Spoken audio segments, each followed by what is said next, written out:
Hi there, welcome to another episode of Uniquely You with Yana. Today's guest is Jordo from FSR Industries. Hey, Jordo. Hey, how you going? Thanks for having me. No worries. Thanks for coming on for a chat.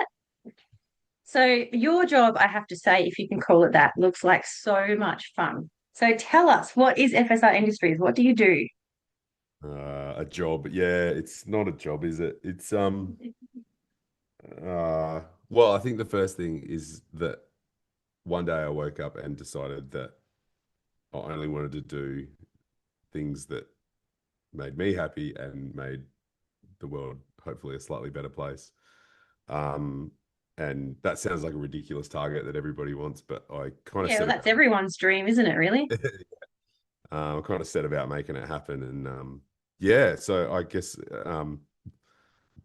probably one of the first things I ever did was started calling myself something that might spark a conversation. So I started just telling people that I was a filmmaker, and there's various elements of truth to that, but it's sparks a conversation. And essentially, yeah, I do media, video and photo for usually for sports and a lot of First Nations work and a bit of corporate as well.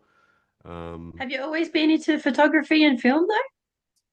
no, and it's funny, like I actually found a few years ago the first photo I ever took, and it was like, um, it would have been like 2000 and maybe 2008, something like that. 2000, yeah, probably 2008.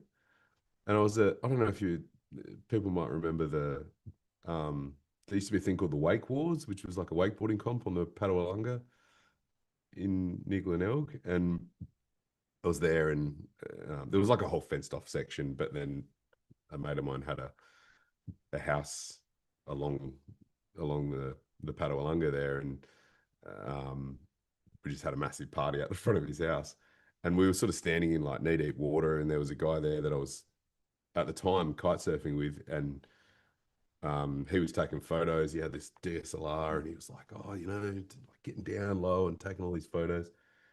And I was asking him questions about it, and he just kind of set it to, I don't know what he set it to, um, aperture priority or something like that.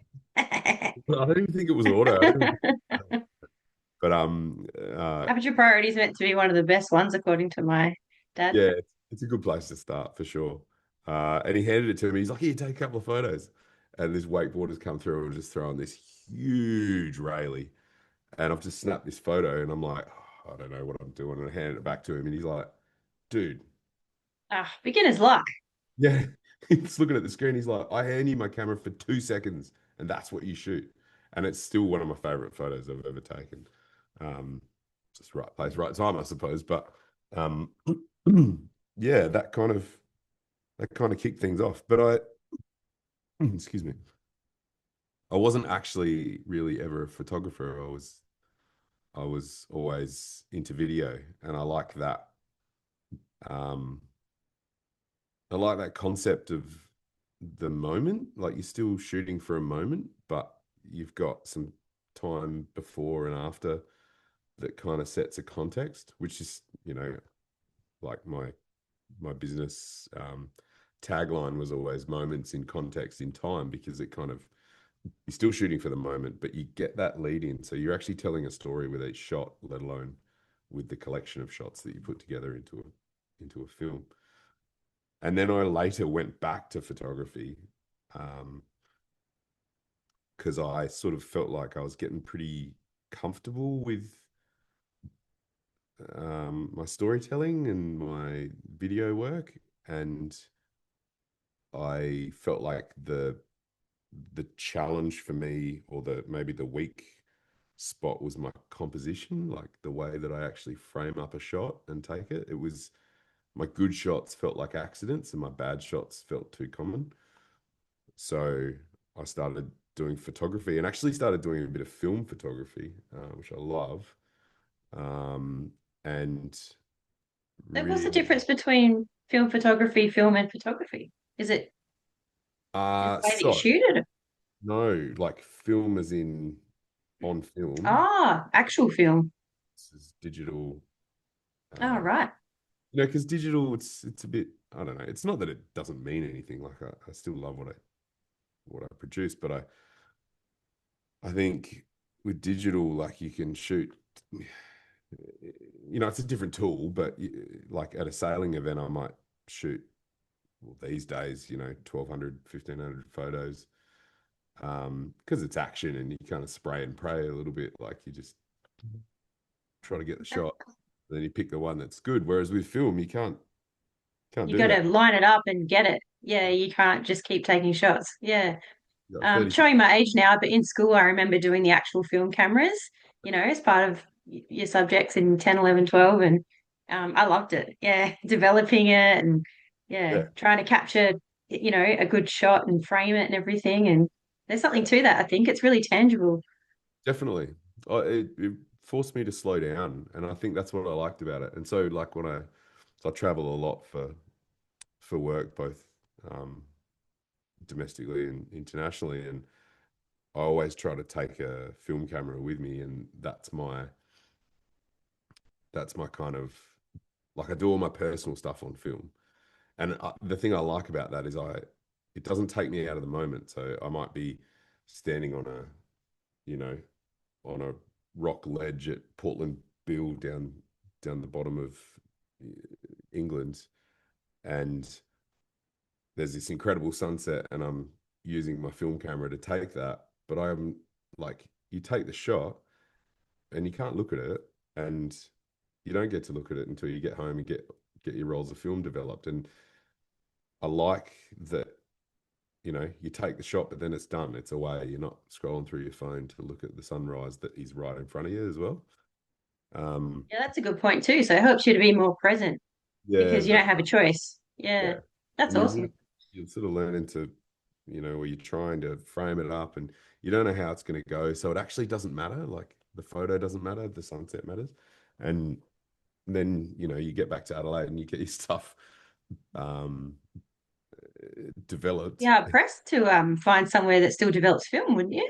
These Nah, days? well, I mean, they're not in every shopping center like they used to be. But also a lot of those ones, like you can still find those, but a lot of those ones with the old machines, like the machines breaking down, you can't get parts for it. Uh, They don't, they don't change the juice often enough, kind of thing, and so you get artifacts. But I take my stuff to a place called Black and White Photography, which is up near the Maiden Magpie, just near McGill Road, between McGill and Paynham, and they're amazing. Like I just drop it off, and a lot of people sort of say that oh, film's so expensive. I'm like, man, buy a couple of digital cameras and talk to me about how film's expensive. It's yeah, I think it's cheap and it's fun and I learned a lot from it, and so really the value is far higher than the cost. yeah. Yeah, So I'd imagine filming and photography with sports would be quite challenging because you've got objects that are moving quite fast.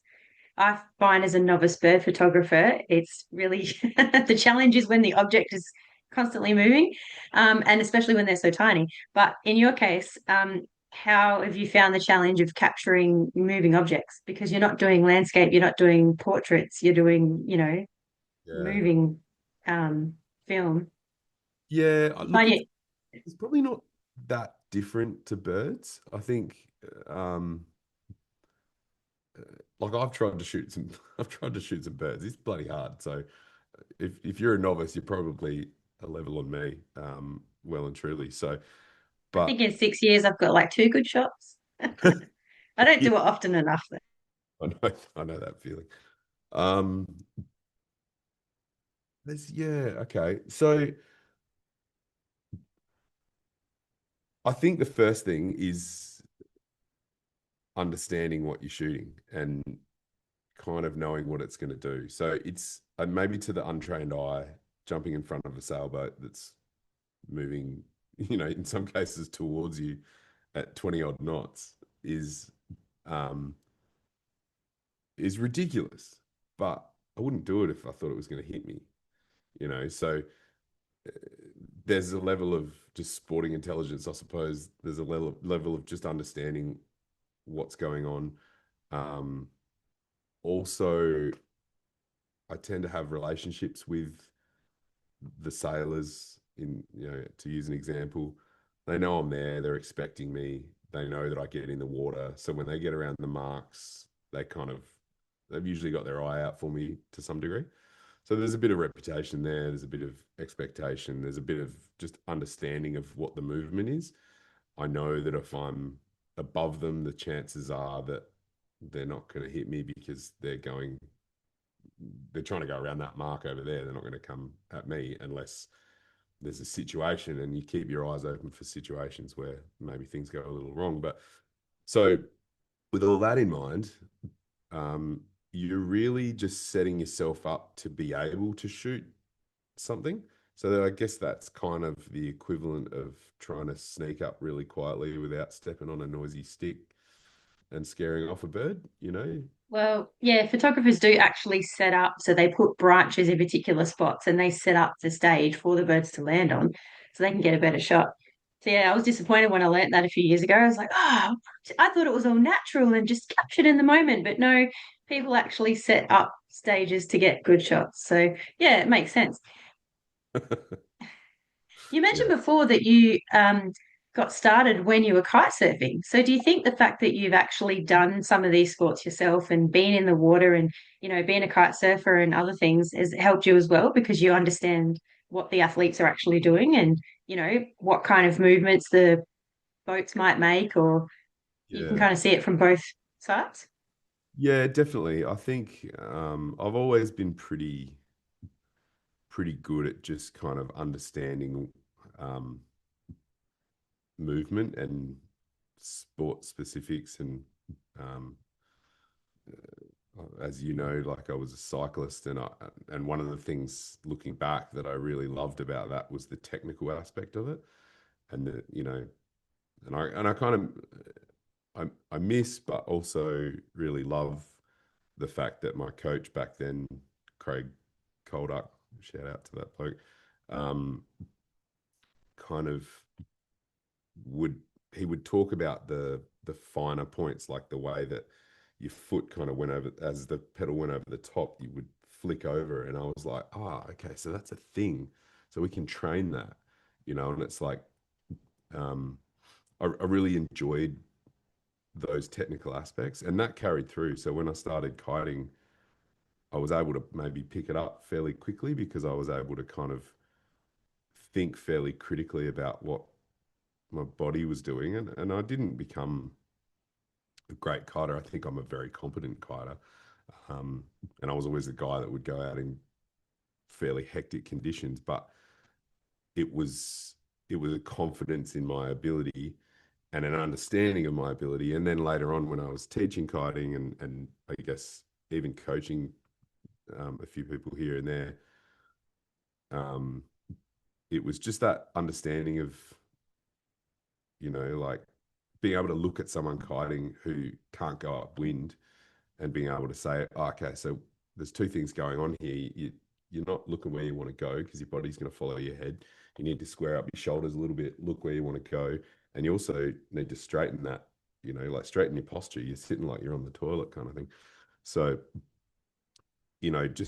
just that understanding, I think, yeah, it leads to everything. And when you're filming and photographing kiting, it's it really helps to understand when someone's going to do a trick. And that's the thing I notice most from um, amateur and pro photographers who go and shoot kiteboarding is that they get a whole bunch of photos of people just riding.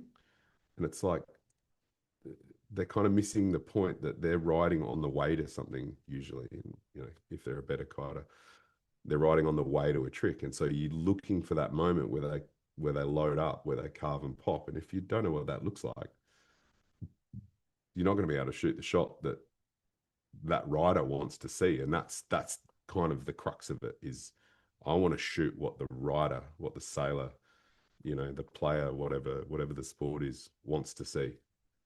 That's kind of all I care about. Yeah, that's cool. So like they're going to be looking out for the shots that you took of them afterwards because they want to see their gnarly trick on the other side of the camera.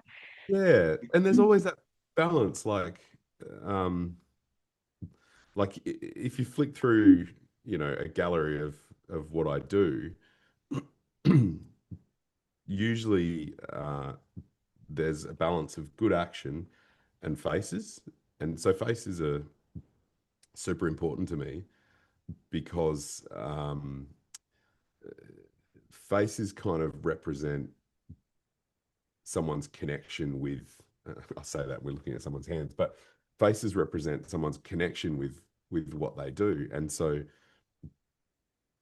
that's a um, I think that's just a really important kind of part of things. And so you see, so the sailor might get in and they might see shots of them doing a big, you know, big bear away or something, and it's like intense, and they love that. But their parents or their friends might be like, "Oh man, these shots, like the sailors just look like they're having a great time," and that's because they're looking. So we all look at we all kind of identify with different things.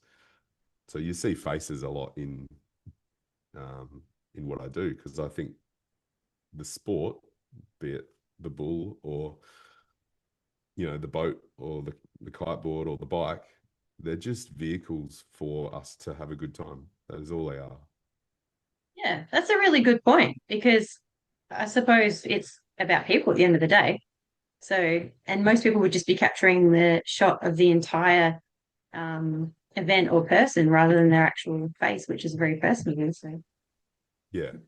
I guess that's what makes your work a bit unique or stand out from other. Yeah, I think the faces is. Yeah. Um, yeah. Yeah. Like I think about things that I'm maybe not good at, but wish I was better at. And it's things like landscapes. And I got some shots in there that we just went through a second ago that I'm really proud of.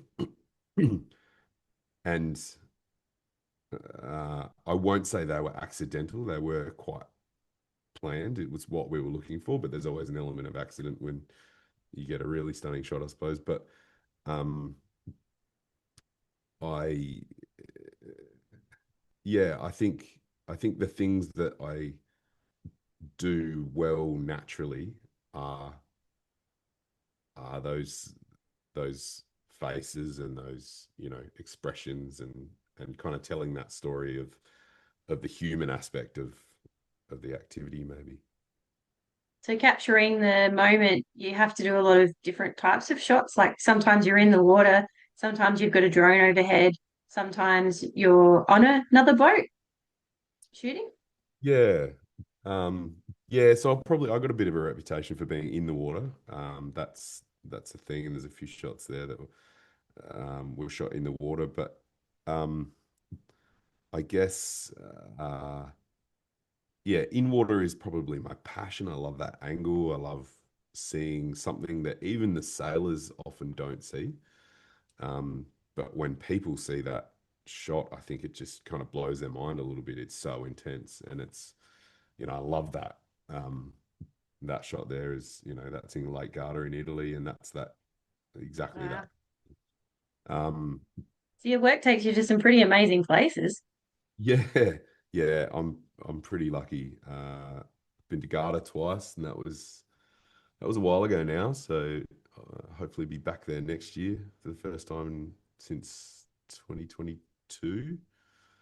Um, yeah, I kind of bookended COVID with a trip to Lake Garda, which was That's smart. I well, it wasn't really intended to be like that, but it worked out that way. And yeah, I suppose think that's the other good thing about working internationally is if your work is affected by something like COVID, you can still get work elsewhere. yeah, yeah. COVID was hard. I I think think it it was was hard for all creative people. hard for a lot of people, and I was really lucky in that I didn't lose anyone close to me, and um, I know people who did, and it's kind of makes what I went through just pathetic, really. But on the same token, everybody experiences things in their own way, and I think like in 2019, I sort of I really hit my stride, and it started 2020. I got some really cool opportunities with sailing that was gonna kind of have me traveling all around the world, and I actually kind of threw all my eggs in that basket.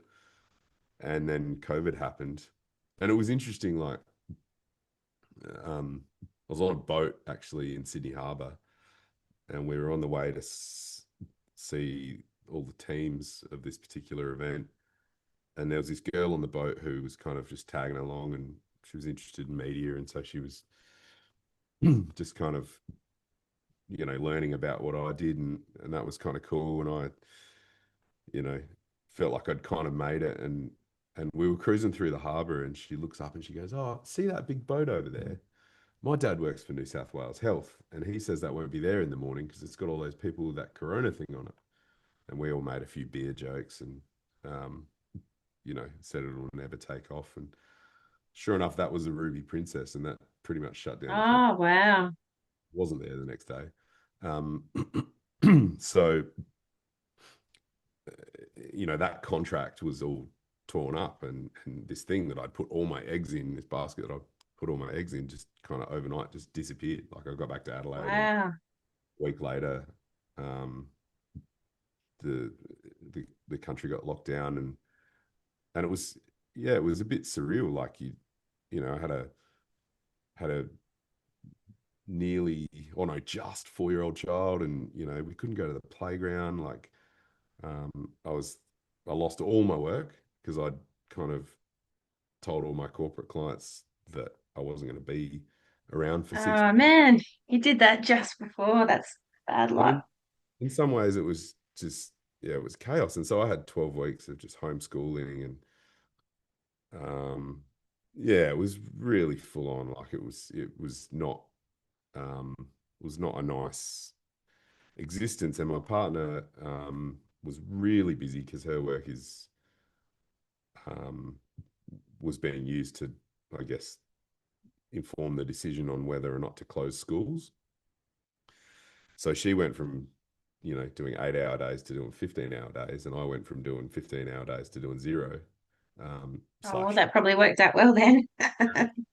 like, and it was really intense. But then after 3 months, I kind of, um, I thought, "Fuck, I can't keep doing this. Like, I got to change this. This is not okay." And that's more me, to sort of just go, nah, that's not enough. Like, this is I'm not doing the right thing here. What am I doing? Rather than feeling sorry for myself. And I got on the phone to a bunch of corporate clients, and I just said, "Hey guys, you remember how I said I wasn't going to be here for 6 months? Well, this COVID thing." And they were like, we were all sort of starting to come out of lockdowns, except for those in Melbourne, obviously. And yeah, so I called them and said, as it turns out, I'm going to be around. And they literally all said, "Oh, thank God, we've actually had our marketing budgets tripled. We've got heaps Oh, of work." wow. It And so for the was next two, meant to be. yeah, for the next 2.5 years, it was just like, I gave back JobKeeper, which is more than I can say for blokes like Jerry Harvey. Um, you know, like, I was flat out, like, absolutely end to end corporate work. But the problem was, then I kind of was starting to realize at some point, I was like, "Man, I'm really busy, but I'm not happy, and I don't know what's going on." And then I got the first Guernsey back to overseas in 2022 to go back to Italy, back to Garda, where I kind of launched this little trajectory that then failed, or maybe didn't fail, but it just didn't work out. And then here I am going back to Italy, kind of like a second chance. And yeah, I remember being like, I remember getting on the plane on the way home, just being like, this is what I need. This is what I need to do. I need to do the things that make me happy. And So corporate was actually it the does make me was it the happy. traveling or the fact that it wasn't corporate or the fact that it was international standard? Like what was it about that that made you happier than doing the corporate work? Honestly, it's the variety. It's not that corporate doesn't make me happy. I actually really love corporate work. I love the fact that sometimes with corporate, you're the best part of someone's day because they're used to doing spreadsheets and sales calls and all that stuff. And all of a sudden you come in with cameras and you're pushing tables and chairs around and you're standing on tables and and they go home and they're like, oh, hey kids, dad was on TV today. They don't get it, no, half the time. But like, so I love corporate work. But what it was that I was doing only corporate work for 2.5 years. And I don't want to, like, when I left my That's job, like oh, doing cover band gigs for 4 years, you just get over yeah, yeah, it. I left my job in 2012. I said to myself, I don't want to do the same thing every day. And I'd suddenly started doing the same thing every day. And I was forced into it. And so, that's my bad story, is that I was successful in COVID, right? I recognize that that sounds contrived and ridiculous, but everybody deals with their things in their way. It also takes a level of self-awareness to know that that doesn't light you up and that doesn't make you happy and that's not your passion. Yeah, And, realize that, hey, I could be doing something different that, maybe brings me more joy and keeps me going a bit longer. So, yeah, that's great that you actually, because most people wouldn't even realize that they're unhappy and then they wouldn't know which steps to take to make them happier. So, that in itself is a skill, being that self-aware to be able to well, make the change and make it happen. nice if I could work these things out in less than 2.5 years. But yeah, I think you're Well, right. better than 10. It's And that's why I decided to call this episode The Adventure You, because it just seems like your whole life is a constant adventure, which is great. It's great that you back yourself to follow through with things and you're able to do what you love. So that's everyone's dream, really. yeah, I do love an adventure. I do. Um, yeah, I do love an adventure. I think I mean, like, what else is there? Like, you got this world around you. If you don't see it, then you miss out. And I think, I don't know, you're the only person who cares about that stuff, and it's like the rest of the world will keep going on the way that the rest of the world goes on if you don't see the world. But you will miss out. And when I say you, I mean like you as the person. So you got to do those things if that's important to you, and you got to find a way to make it happen. And yeah, I'm far from wealthy, but then at the same time I'm rich as hell. So, what are we measuring in? Money or life experiences? Yeah. Because you can't take money with you. So you might as well have a good time. Yeah, yeah. Believe me, I won't be taking much with me. But yeah, that's what it's about. And, they do a lot of interviews with people when they're at the end of their life, and none of them say they regretted not making more money, but a lot of them say they regretted not experiencing life. Yeah, that may So I be think you're right making more money at that point. there. No, I have no regrets. I don't dwell on the past. Yeah, I have actually. You might like this. Hi there. I just wanted to add this section to Jordan's episode of Uniquely You with Yana, The Adventure You. We ran out of time on the recording, unfortunately, to discuss this, but I thought it was super important. So I'd like to just make sure that it's part of the episode. So Jordan was telling me about some rules to live by that he's developed starting in 2019. And he has found that these learnings and lessons have come about through both his work and personal life, and they've really helped him. And it seems that the major lesson for the year has ended up underpinning his life that year. And he feels like referring back to these make him a better person by remembering these key points for him. Apparently, the most applicable one he's found to most people is the rule, the lesson that came out of 2020, which is program versus peak. If you're operating at 95% and something goes wrong, have you got enough capacity to cover the peak? So we talked about constant hustling and constant learning and growth, which is great. But sometimes you need to allow room for better things to come in. And sometimes that happens in life by force, but sometimes that happens by your choices. So that was super interesting. That's the most common lesson he's found that other people can relate to and other people have found useful. So the other rules we have here, starting in 2019, take the emotion out of it. No one's saying you can't feel, just don't let it cloud your decisions. The second one is the 2021, which we just discussed. The 2021, don't press send, sleep on it.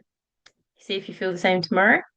2022, do more of the things you want to be doing. Fill the cup. Fill the cup. I think that's a good one.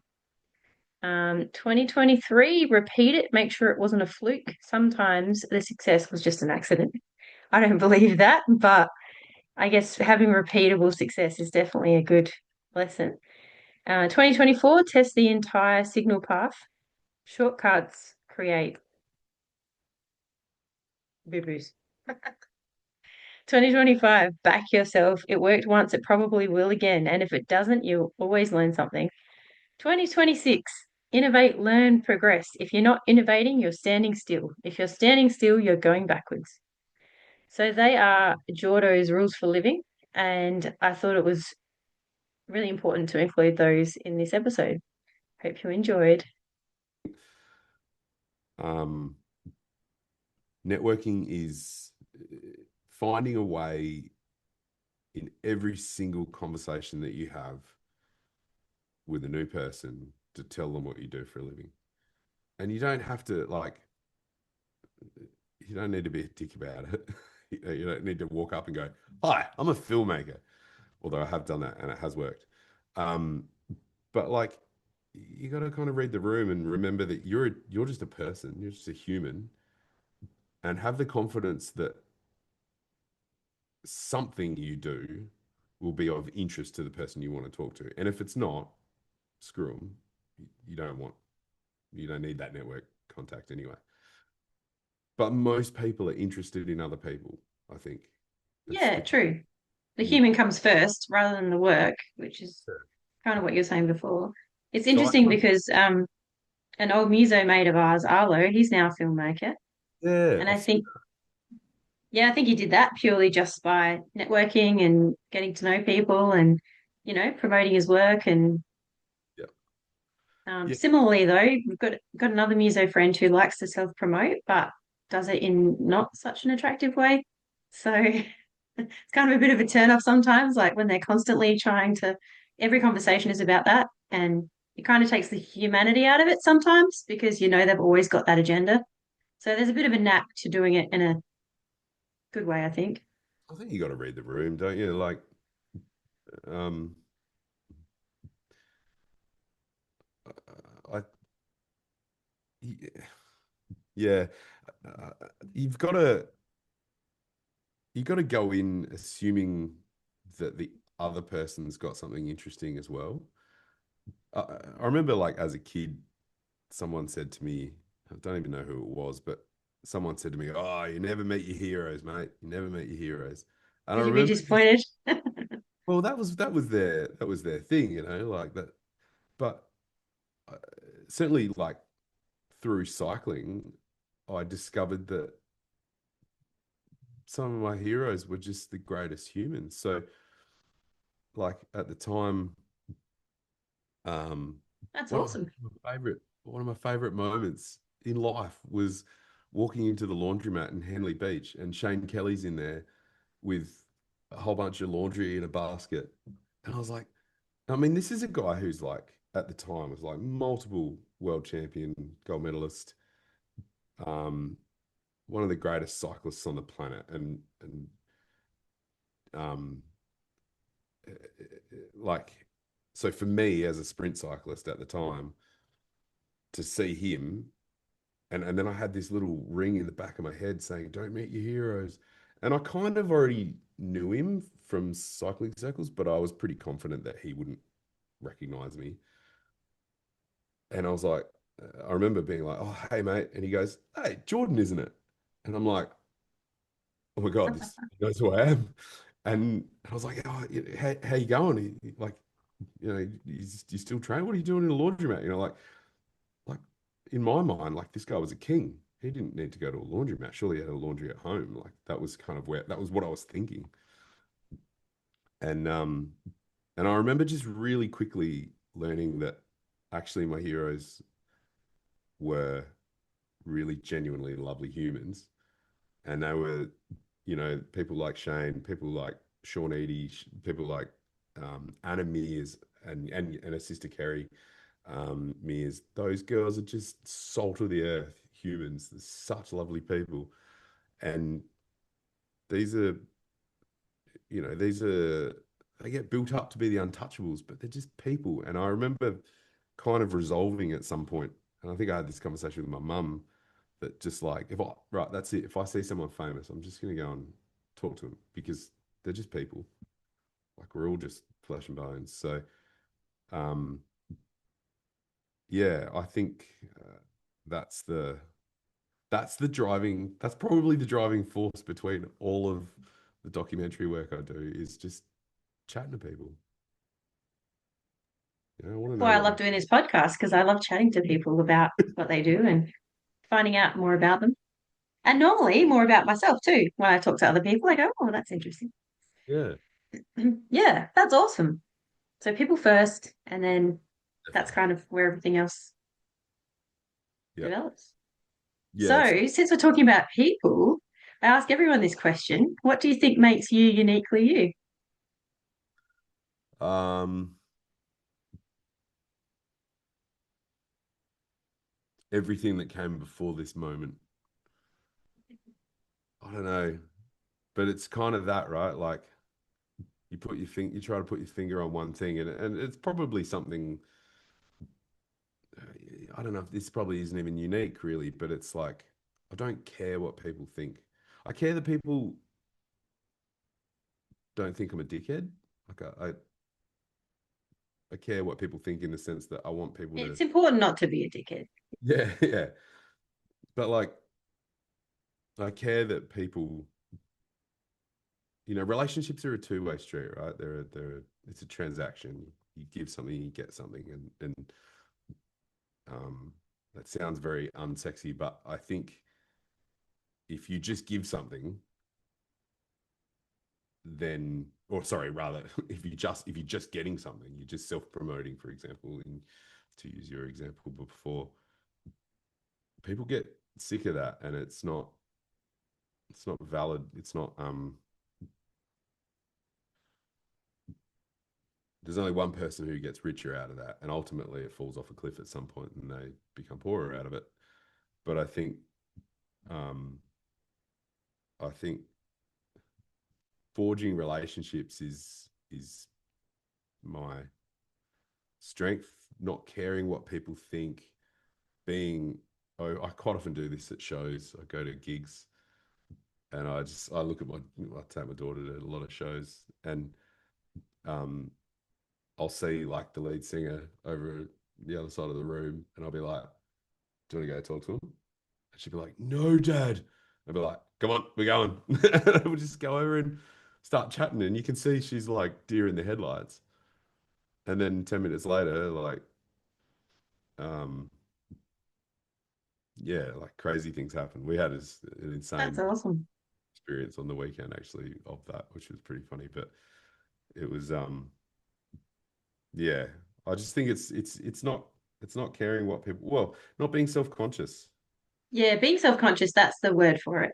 My dad did the same thing for me when I was younger. I was about 5 or 6 and I was super shy. He said to me, oh, see that little girl over there? He goes, why don't you go over to her and ask her if she wants to play? I'm like, can't do that. Yeah, he's like, yeah, it's all right. Just say, do you want to be friends? And I'm like, do that. But I did. And, that was how I met people and kind of started to come out my shell a little bit. And yeah, same kind of thing. It was like, one, she's a human, you're a human, just go talk to her. Get a friend. Um, and most of the time it is. Occasionally it's embarrassing, but that's okay. Yeah, yeah. But what is embarrassment? Yeah. Because I think like the thing with being embarrassed is it's like a past, it's a thing that's happened. Um, Good point. You were saying about being in the moment before. So embarrassment is something that you're worried about that has already happened. So if you're in the moment, then it doesn't yeah, affect you as much. A classic, What? a classic thing. My mum and I used to be both really bad um, with names, and like to the point where we'd know someone really well, like a really good friend, and we'd go to introduce them to someone else, and we would forget their name. And there's all kinds of reasons for this, and stress is often a big factor, and but we would like find it quite embarrassing. And we were talking about it one day, and we kind of resolved that. Um, we, yeah, we kind of resolved that. All right, from here on in, if we forget someone's name, we're just going to own it and own the embarrassment and just be like, oh my God, what am I doing? I've just gone blank on your name, and just make light of it, like draw attention to it. And there's a bit of like the brightest spark burns out fast. Like you draw a lot of attention to it, and then it's not a thing anymore. It just Most disappears. people are forgiving. Yeah, people don't care. They're like, Yeah. like I think people appreciate um Are when you honest and upfront. yeah, and when you own Yeah. your situation, like, and no one's ever held it against me that I've forgotten their name, you know, 2 years down the track. Oh, that's that guy that forgot my name in front of that other person that I didn't know. Like no one, Yeah. it's, they don't care. And so why would I care? And this is the thing. I don't care what people think. I care that people are comfortable. I care that people enjoy their interaction with me, because I like to make friends. And that's a little bit selfish, but I don't care about how I look. I don't care about how I sound as long as it's genuine. And I'm not going to apologize for the things that I'm into and the things that I believe in. But I'm not Speaking going of how to. you sound, you have an amazingly deep voice. So, have you ever narrated your own stuff? Yeah, I've done lots of voiceovers. Strangely, I mean nobody watches TV anymore, but there there were a number of TV ads kicking around. Really? Yeah, Oh, cool. yeah. Yeah, that makes sense. Yeah. What was there? There was. Do you remember that? Actually, the funniest one is. Do you remember the elephant and wheelbarrow? Yeah. Is it I elephant don't wheel? remember the ad, but Yeah, there was a radio ad that was on like. oh, wow. I don't think anyone listens to Nova, but it was on Nova for years. There was one for Red Square, the Easter extravaganza. There's done a bunch of those. There Some you air go. conditioning. Do you remember? Actually, here's a funny one. Do you remember Pumped, that place with the indoor bike track that used to be in Adelaide? No. There was like an indoor bike track in Adelaide that was it was like an old Stratco building that a mate converted into this like indoor skate and bike kind of ramp place. And you could go and just, it was kind of like, it was sort of in the vein of like Bounce or, one of those kind of places. But it had little bike tracks and scooter tracks and, mats that you could flip into and all that sort of stuff. But anyway, I did the TV ad for that. And the only, the only, it's one of my favorite ads, but the only voice on this whole ad was me yelling out the words "Get pumped," but I had to, in order to get it to fit, I set up like a little SM57 in the corner of the room, and then I went to the other corner of the room and just screamed it as loud as I could, and it was the only way that I could kind of get it to work. Yeah, that was Oh, that's that's funny. Oh, I'm glad you've used your voice for some ads. yeah, not just for talking shit. Um, And I did watch your show reel, the one we were playing before in the background. And my one criticism about that is the music. And I think being a muso, you could probably do better. I'm just saying, like some nice acoustic guitar track in the background instead of some naff, yeah, yeah. sound No, effect kind of thing. I wouldn't cop that from many people, but I'll cop that from you. I uh I actually think the one thing that's more important than the visuals in all that video stuff. And look, the show was probably a little bit slapped together, to be perfectly honest. I'm not. Probably not, also a bit corporate focused, yeah. So you got to have the airy fairy music in the background. yeah. And I just think I don't really promote myself. I don't typically need to. I just word of So all mouth. your work's word of mouth, networking, people hearing about you. That's good. Yeah. So the show reels just because you got to put something on your website. And actually, it was really nice. I caught up with an old friend recently who she was very successful in the advertising agency world, and um, she's recently left to go out on her own as a voice actor. Actually, got a an incredible voice. Like, yeah, I think it's one of the best voiceover voices I think I've ever heard. Um, Wow. and People work as voice actors. yeah, yeah, and she's so good at marketing, and I actually went to uni with her, and she popped in. I was like, come around, like check out our setup here in our office. If you ever need equipment, like let's let's find a way to get you going, kind of thing. Because I'd just love to see her succeed. But it was funny, like I said to her, I was like, oh, any chance you could have a look at my show reel and tell me what you think? Man, she tore strips off it. She's like, Really? yeah, it From a was marketing point of view. so good. Like what a lesson to listen to someone like her who knows exactly what she's talking about tell you what's wrong with something you've done. And you got two ways you can go here. You can either be like, oh, Offended. Yeah. offensive, and you can stick up for yourself, or you can be like, yeah, okay, yeah, fair enough. Because You could actually, be a bit humble to be able to take that on the chin and go, yeah, all right, you got a good point. yeah, and like I had like you get a split second moment to make that decision. You can get your back up, or you can choose not to. And those moments come and go really quickly, and you can find yourself down one fork rather than the other fork. And yeah, I thankfully am reasonably good at choosing the right fork. Just, even if for nothing else, I delay the fork a little bit by just shutting up and listening.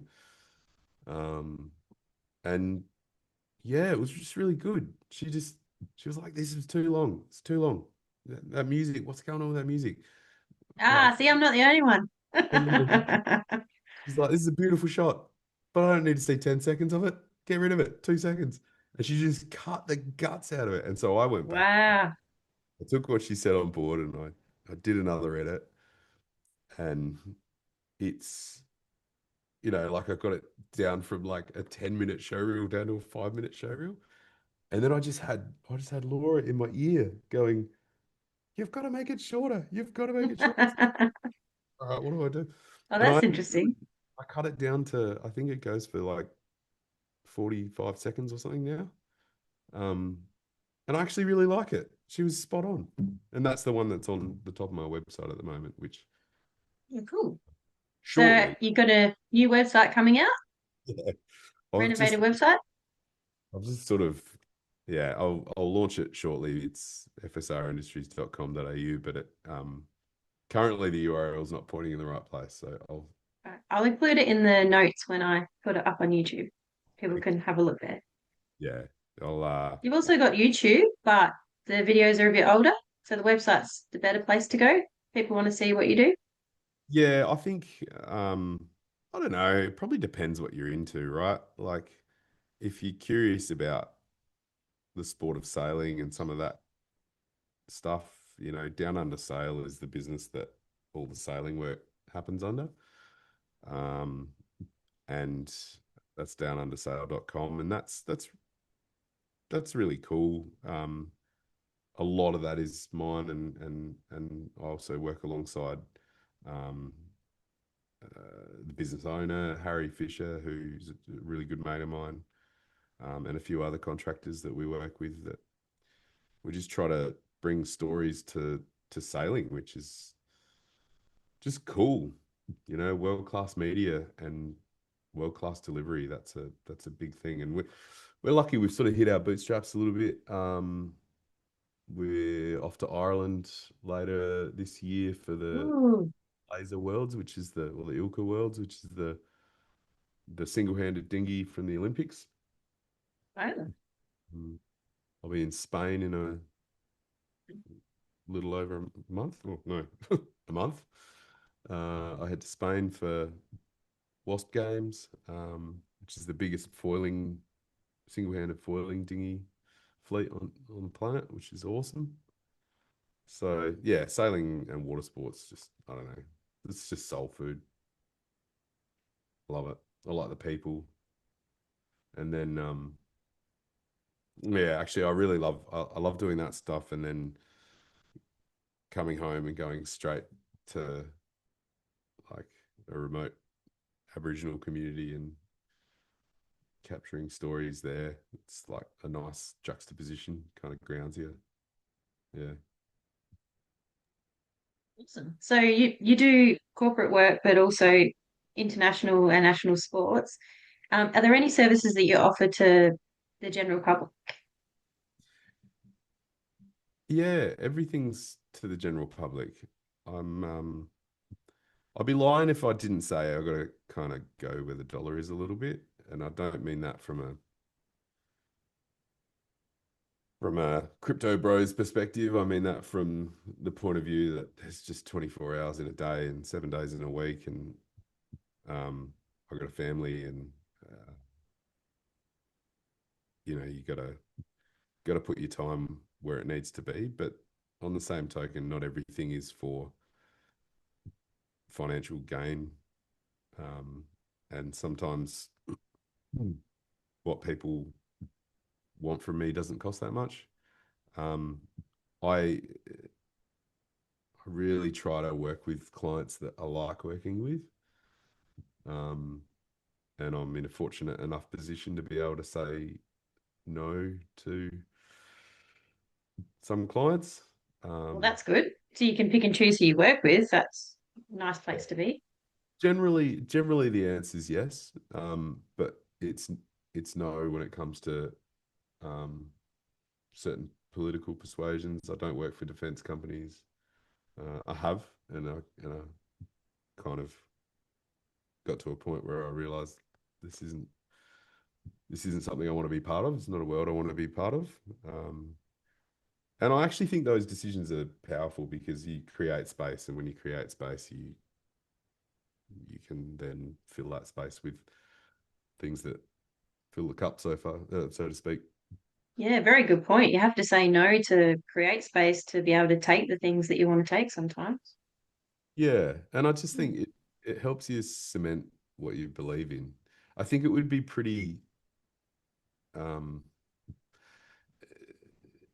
pretty tone deaf if I were to be, let's say, doing political content for the Liberal Party and then filming elders' stories in First Nations communities, like, and so, I guess you got to choose which way you're going. And like, just to be clear, I've never shot any Liberal content. So, but that, you know, I've had opportunities to do that, and I kind of had to go, well, hang on, where does like, do I just want to make a buck, or do I want to make my mark and try to Yeah. It's good that you live your values and you maintain your integrity through your work. I was talking to someone recently about that, and they work in the comedy industry, and they were saying that a lot of their colleagues were encouraging them to do certain things to get more gigs. And he was saying he's just not comfortable with the idea. And I said, well, I think that's wise, like you're not willing to forego your integrity or your personal values to make a buck. yeah. Because once you sell that, so to speak, you can't get it back. So I think that's fairly important. And I think sometimes there's more than one way to skin a cat too. Like, yeah, um, I don't know. This maybe this just goes back to, we're here for a good time, not a long time. So, um, you sort of got to make a call and work out what's going to make your life better. And look, for some people, that's going to be money. Good luck to them. Like, I'm not going to judge. I probably am going to judge a little bit. But I think nobody nobody ever regrets doing the right thing, you know. And the right thing is different for everyone. That's the thing Yeah, about it, is that what I think is right is probably different to what you think is right. But we have to do what is right for us, exactly. because we're the ones that have to live with ourselves every day. So But you got to yeah, be as long as you can provide from your for your family and be rich in other ways, that's the main thing, hey? yeah, yeah. And look, I'm fortunate in that, you know, we had like we do all right, and um, but I guess we've worked hard to get there too. So, you know, find what you love and just do the hell out of it. Like that's really, you know, there's no free lunches. Like I love what I do, but I still do 15-hour days in 46-degree heat sometimes, and it's not pleasant, but it's still better than doing spreadsheets in an office, you know, like So true. some people love spreadsheets. My partner loves spreadsheets. She doesn't want to be in a But 40 on a boat. in the water. Yeah. Yeah, with different strokes. We need people that are good at spreadsheets. Yeah, that's I'm it. not great at spreadsheets, but I think AI is going to take over my job. Yeah, yeah, look, I don't know. Yeah. Well, that's great advice. Do what you love, find what you love and do the hell out of it. I like Yeah, that. just do the hell I out think of it. that's a good spot to end on. I don't know if I've given you anything that makes sense, but hopefully, I don't know. I don't know. I don't know if there's anything unique about what I do. And there's I certainly think there nothing is. like nothing I do, you can't just Google on YouTube how to do it. Like I don't do anything special. Um, but I do it. Maybe that's the thing. Maybe a lot of people kind of go, oh, you know, I'd really like to, you know, shoot some sailing. You know, maybe there's someone out there who does that. Well, if you don't go and do it, you're never going to do it. I think So, that's the point of difference, is that you just do it. To yeah, quote Nike. Yeah. yeah. All right, Jordo, thanks heaps for coming on for a chat. It was really good. Thank I you. had Thank fun. you. Fun. And I think there's lots of nuggets of gold in there. So thank you for sharing.